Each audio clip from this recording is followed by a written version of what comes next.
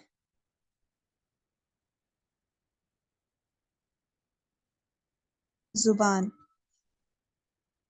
یہ والا حصہ طرف اللسان ہوتا ہے. جو سب سے پہلا حصہ ہے طرف اللسان. طرف کسے کہتے ہیں؟ سائڈ. یعنی یہ لسان کا سب سے نوک. نوک کو کیا کہتے ہیں؟ طرف اللسان.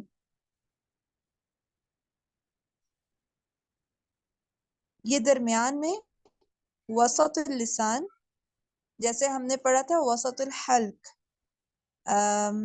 جیسے ہم نے وسط الحلق پڑھا تھا نا، درمیانی حصہ حلق کا، تو یہ زبان کا درمیانی حصہ. یہ ہے اقصی اللسان. جیسے ہم نے پڑھا تھا اقصی الحلق، اسی طرح اقصی اللسان یعنی دور کا حصہ، سب سے آخر کا حصہ، دور کا حصہ. اور یہ ساری جو سائڈ ہے، یہ ہے حافہ. حافۃ اللسان. ٹھیک ہے، اب میں اس کو دوبارہ سے بناتی ہوں.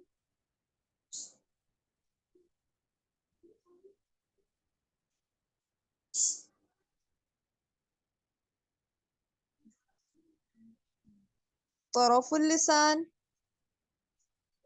حافۃ اللسان، وسط اللسان، اقصی اللسان، حافۃ اللسان.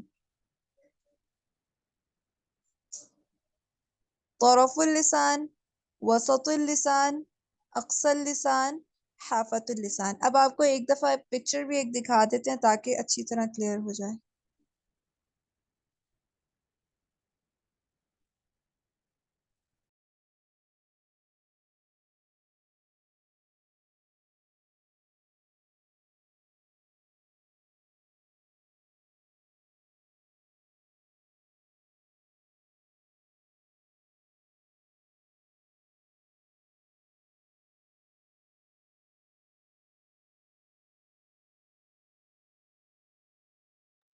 یہ جو ٹپ ہے یہ طرف اللسان ہے،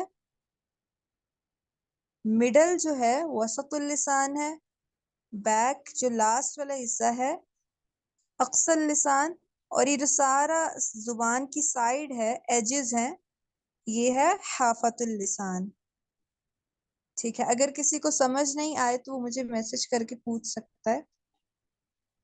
ٹپ کو کہتے ہیں طرف اللسان، مڈل، وسط اللسان، لاسٹ جو ہے بیک وہ ہے اقصی اللسان، ایجز جو ہیں یہ سارے کنارے جو ہیں زبان کے وہ ہے حافۃ اللسان. ٹھیک ہے، آگے چلتے ہیں.